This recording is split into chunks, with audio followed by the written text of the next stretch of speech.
이 하나님께서 이스라엘 백성에게 이제 십계명 그리고 우상 숭배에 대한 부분에 이제 말씀 그리고 제단에 대한 말씀을 하고 나서 그 다음에 사실은 어떻게 보면 사소한 것처럼 보이는 이제 관계에 대한 법률을 주십니다. 그래서 첫 번째 하나님께서 주신 것은 이상하게도 다른 민족과는 다르게도 노예에 관한 법이었다고 말씀을 드렸습니다. 왜냐하면 노예가 그 사회에서 가장 약한 자들이고 그 약한 자들에게 대우하는 것, 그것이 그 사회의 다른 사람을 대우하는 것의 기준이기 때문에 그렇습니다. 최하선이고 그것 이상으로 다른 사람을 대해야 되기 때문에 그렇게 되는 것이죠. 그래서 종이 경제적인 문제로 또는 도둑질했는데 도둑질하면 나중에 나오지만 이제 배상을 해야 되거든요. 그 배상을 경제적으로 할 수 없을 경우에 그가 이제 종이 됩니다. 근데 종이 되어도 6년 동안 그를 이제 종으로 두었다가 일곱째 해에는 그를 자유하게 하는, 그래서 영원히 노예되는 법이 이스라엘에는 없는 것이죠. 그리고 단신으로 왔으면 단신으로 가되 이제 가정이 있으면 당연 이제 이 가정으로 들어왔으면 나중에 가정으로 나아갈 수 있도록 그렇게 해 주었습니다. 만약에 이제 주인이 은혜를 베풀어서 자기 이제 종으로 있는 과정 가운데 자기 여종과 함께 더불어서 결혼 관계, 혼인 관계를 유지하게 하면 주인의 그 재산도 보호해야 되기 때문에 그 종만 나가도록 그렇게 했어요. 그러나 그 종이 주인을 사랑해서 그리고 자기의 가족을 사랑해서 내가 영원히 당신의 종이 되겠습니다. 그렇게 하면 이제 재판장에 가서 귀를 뚫는 자유의 종이 되는 그 서식, 그 문 인방에 데려다가 그 인방에는 하나님의 말씀이 매주 이 매주자라고 얘기하는 하나님의 말씀이 걸려 있는 그 자리거든요. 거기에 가다가 귀를 이렇게 뚫게 되어 있습니다. 그러면 그 집안의 주인의 이제 사랑을 받으면서 사랑을 확신하는 종이기 때문에 그 주인의 사랑 가운데서 가정을 유지하면서 일평생을 종으로 보낼 수 있었어요. 이 당시에 자유인으로 가난하게 사는 것보다 차라리 종으로 사는 게 낫다는 그 속설이 있을 만큼, 그래서 종은 종의 대우를 받았고요.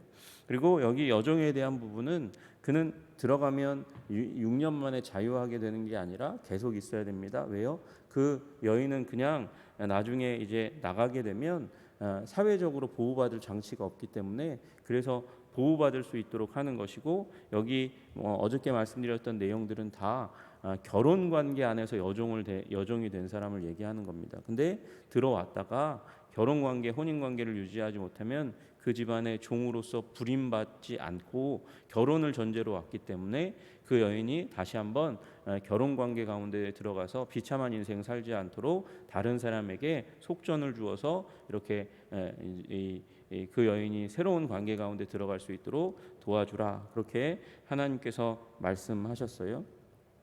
그리고 또 자기 아들에게 주었으면 딸처럼 여기고 그 여인, 이 여종, 이 금전적인 관계로 그래서 여종이 된 사람이라 할지라도 부부의 예는 갖춰야 되고 다른 여인이 생겼다 할지라도 기본적인 필요는 채워져야 된다. 그것이 하나님께서 노예를 향해서 주셨던 말씀입니다. 이게 모든 사람에 대해서 기본적으로 갖고 있는 거예요. 생명을 보존해야 되고 귀하게 여겨야 되고 기본적인 부분들은 그 존중하면서 그렇게 살아가야 한다고 말씀드린 것이죠.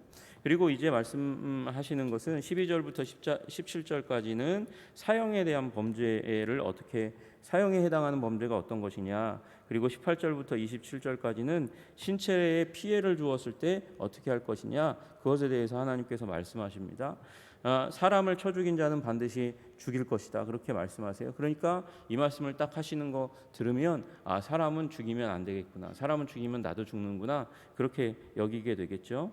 그런데 예외 사항이 하나 있어요. 그게 뭐냐면 고의적으로 한 것이 아닐 경우입니다. 여러분 보시면 만일 사람이 고의적으로 한 것이 아니다, 이렇게 고의적으로가 아니라면 그러면 그것에 해당하는 게 뭐겠습니까? 고의적이 아닌 건 우발적이겠죠. 우발적으로 일어난 살인의 경우에는 그 부분을 다시 정리해야 된다, 그렇게 말씀하세요. 하나님은 그러면 고의적인 것의 반대말을 뭐라고 말씀하시냐면 나 하나님이 사람을 그의 손에 넘긴 것이면, 이렇게 말씀하고 있어요. 사람을 그 사람에게 넘겼다 그러면 내가 그를 위해서 한 곳을 정하리니 한 지역을 의미하는 게 아니라 어떤 구원을 위한 한 장소를 주겠다고 말씀하시는 거예요. 그게 나중에 이제 이스라엘 백성에게는 세 개의 도피성으로 주어지는데 그리로 도망하라. 그러면 고의로 그 도망하면 그의 생명은 보존하게 해주겠다 그렇게 말씀하시는 것이죠. 그러나 고의로 죽였으면 고의적으로라는 말은 계획을 세워서 숨어 있다가 그를 급습해서 그를 비참하게 죽였을 경우를 의미하는 것입니다. 그럴 경우에는 고의로 죽였으면 너는 그를 내 제단에서라도 잡아내려 죽일지니라. 고의로 계획해서 계획살인을 했을 경우에 그것은 굉장히 잔인한 일이기 때문에 하나님의 뜻에 맞지 않는 이거기 때문에 우발적인 살인과는 완전히 다른 성격의 것이기 때문에 그가 아무리 도피성 가운데 갈지라도 심지어 어디에요? 하나님의 제단에 가서 그 뿔을 잡으면 그것도 도피성의 역할을 하는 것임에도 불구하고 고의로 사람을 죽였으면 그 제단에서라도 끌어내려서 그를 사형에 처하게 해야 된다 그렇게 말씀하시는 거예요. 그러니까 계획살이는 하지 말아야 된다 그렇게 말씀하시는 것이죠. 그래서 다윗이 나중에 이제 솔로몬에게 유언을 줄 때 요압 그가 압살롬을 일부러 죽였다 그래서 그를 나중에 징계하라고 솔로몬에게 얘기하고 요압이 그래서 이제 제단에 가서 제단뿔을 잡았음에도 불구하고 솔로몬이 그를 끌어다가 죽일 수 있는 근거가 여기에 있는 것이죠. 계획살이는 그렇게 하나님께서 싫어하시는 것입니다. 여러분 그런데 계획살인만큼이나 나쁜 것이 있어요. 그게 뭐냐면 자기 어머니나 아버지, 부모에 대해서 폭력, 신체적인 폭력 그리고 언어의 폭력을 베풀었을 때 그것도 죽을 범죄다라고 말씀하시는 것입니다. 왜냐하면 부모가 이 관계에 아주 중요한 기준이기 때문에 그렇습니다. 그래서 여기 나와 있는 대로 15절, 17절 자기 아버지나 어머니를 치는 자는 반드시 죽일지니라. 육체적으로 치면 그건 하나님께서 반드시 징계해야 되는데 그게 죽을 만큼의 범죄다라고 말씀하시는 거예요. 그리고 공경하지는 못할 망정 자기 아버지나 어머니를 저주하는 자. 여러분 이 저주한다는 말의 의미는 이 부모를 완전히 돌보지 않을 경우를 의미하는 것이죠. 여러분 얼마 전에 뉴스 봤더니 세 자녀가 있는데 세 자녀가 부모님에게 막대한 재산을 물려받았어요. 아파트, 건물 뭐 이렇게 물려받았는데 받을 거 다 받으니까 어머니에게 남은 게 없으니까 어머니를 이 아파트를 세주고 그러니까 다른 사람이 사는 거죠. 자기는 딴 데로 이사 가고 그리고 어머니는 내쫓았다는 거예요. 그래서 집에 들어가지 못하고 현관문에서 다른 사람들이 가져다 주는 음식 먹으면서 살아가는 거예요. 여러분 그것이 얼마나 비참한 일입니까? 그게 부모를 공경하지 않고 저주하는 것의 한 형태인 것이죠. 손으로 때리는 것뿐만 아니라 방치하는 것 그리고 당시에는 축복하면 축복대로 된다는 믿음이 있었어요. 그리고 그에 대해서 악한 말을 하면 저주하면 저주대로 된다는 믿음이 있었어요. 그러니까 부모를 저주하는 것은 부모를 죽으라고 얘기하는 것이죠. 그러니까 그런 자들은 죽여야 된다 그렇게 이야기 말씀하시는 것입니다. 그래서 부모를 공경하고 부모를 공경하는 만큼 다른 사람들도 공경하고 존경할 수 있는 그런 사회적인 시스템을 만들어 줍니다. 그리고 또 하나 여기 유괴에 대한 법률을 16절에 그 가운데 넣어 놓았습니다. 사람을 납치한 자, 납치하는 것은 지금도 큰 범죄잖아요. 납치하면 그 사람을 팔았든지 수하에 두었든지 납치 자체가 악한 것입니다. 자기가 납치해가지고 여러분 납치는 당시에 사람은 큰 재산이거든요. 재산을 형성하기 위해서 저 어렸을 때도 인신매매 뉴스가 굉장히 많이 나왔는데 사람을 납치해서 그를 팔든지 아니면 자기 수하에 두어서 노동력으로 그렇게 활용하든지 그것은 악한 것이기 때문에 납치한 자는 반드시 죽일지니라 그렇게 말씀하시는 거예요. 여러분 이 범주에 들어가면 부모가 자기 자신이 어떤 부모를 섬겨야 된다고 말은 나와 있지 않아요. 그러나 이스라엘 백성이 아는 가장 위대한 부모가 누굽니까? 그분이 하나님이시잖아요. 하나님께서 그 자녀를 섬기듯이, 그 하나님의 백성을 섬기듯이 그렇게 사랑한 그 하나님 아버지가 아버지의 모델이에요. 그 모델을 가지고 자녀를 이렇게 섬겨왔는데 나중에 육체적으로 학대한다든지 말로 부양하지 않고 말로 저주한다든지 이 모든 것, 그리고 납치하는 것, 그리고 나와 있는 대로 계획해서 살인을 하게 된다면 얼마나 비참한 일이 일어나겠습니까? 사회가 유지되지 않는 것이죠. 생명 존중이 되지 않는 사회가 어떻게 제대로 유지될 수 있겠습니까? 그래서 하나님께서는 생명을 존중해서 사랑하고, 사랑할 뿐만 아니라 사회가 안전하게 유지될 수 있는 길을 열어주시고 말씀하신 것이죠.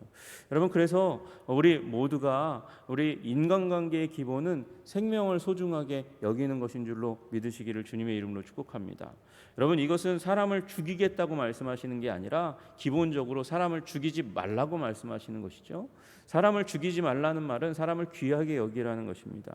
그래서 하나님께서는 이 말씀을 통해서 이 율법의 말씀의 기본적인 컨셉은 한 사람 한 사람 한 사람의 생명이 존중되고 재산이 존중되고 육체가 존중되도록 하는 것이고, 더 나아가서 이런 율법을 통해서 사회가, 이스라엘이라는 사회가 다른 사회보다 더욱더 거룩하고 온전한 그런 자리 가운데 들어가도록 만드시는 것이에요.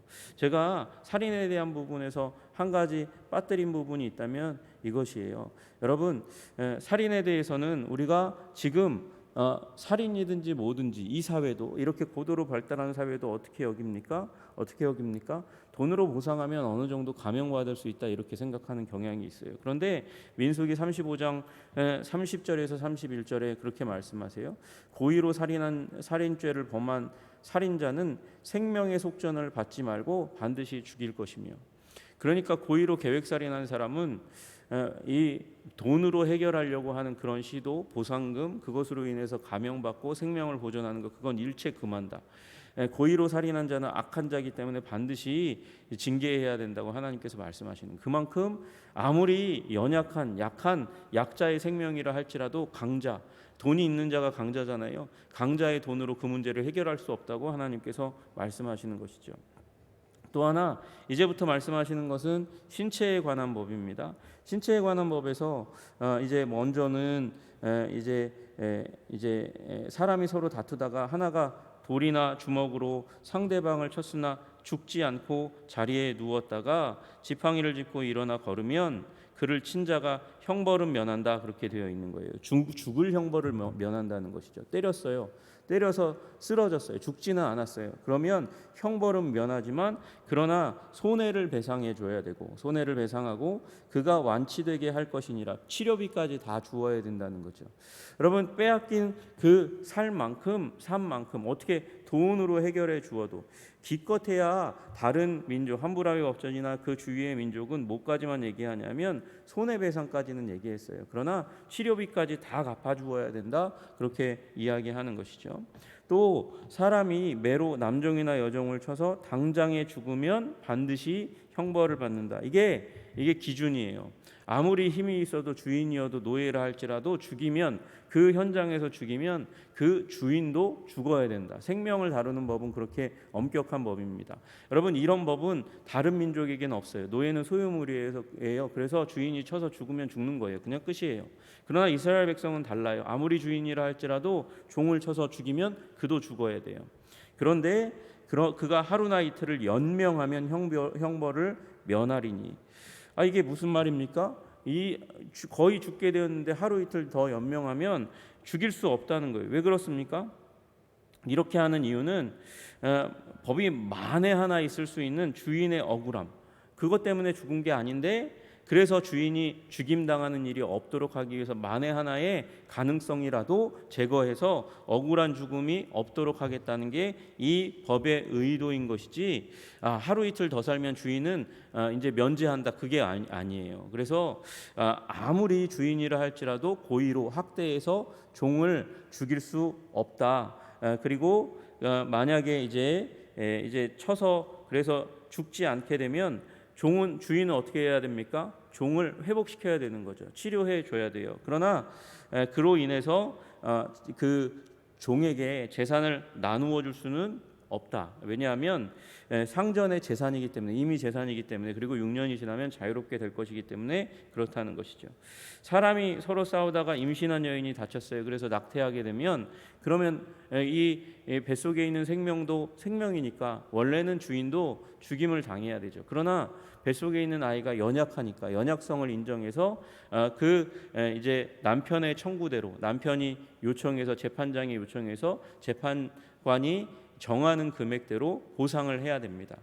그래서 그 어린 생명이라 해도 다 보상받을 수 있도록, 또 주인의 생명도 그렇게 지켜주는, 연약한 생명이기 때문에 그래서 지켜주는 방식으로 하되, 만약에 해가 있으면 동해보복법, 그래서 동일한 해를, 그 해를 끼친 사람에게 이제 주어야, 퍼니시로, 그 징계로 주어야 된다, 그렇게 말씀하세요. 그래서 생명은 생명으로, 눈은 눈으로, 이는 이로, 손은 손으로, 발은 발로, 된 것은 된 것으로, 상하게 한 것은 상함으로, 때린 것은 때림으로 갚아라, 그렇게 말씀하십니다. 그래서 함부로 신체적인 상해, 이 인체의 기관이 훼손되도록 해서는 결코 안 된다라고 얘기하는 것이죠. 몸 밖에 나와 있는, 몸 외부에 있는 이스라엘 법으로는 24개의 그런 바깥에 있는 기관들 중에 하나라도 다치면 그것에 대해서 동일하게 그렇게 징계받아야 된다, 그렇게 말씀하시는 거예요. 그 다음에 남종의 한눈, 여종의 한눈, 남종의 이 뭐 이런 거 쳐가지고 그래서 외부 장기가, 내부 기관이 손상되었으면, 원래는 법으로는 이 남종이나 여종을 친 주인도 그렇게 신체적으로 훼손을 당해야 되는 게 당연한 것인데, 종에게 가장 급한 것이 무엇입니까? 그것은 자유니까 그를 자유하게 해라, 그렇게 말씀하시는 것입니다. 여러분, 이런 노예가 사실은 이스라엘 법 가운데 들어가는 게 아닌 거예요. 함무라비 법전 가장 잘된 법이라 할지라도 노예에 대한 법은 맨 뒤에 있고, 이렇게 신체 상해에 대한 법에 대해서는 보상해 주지 않습니다.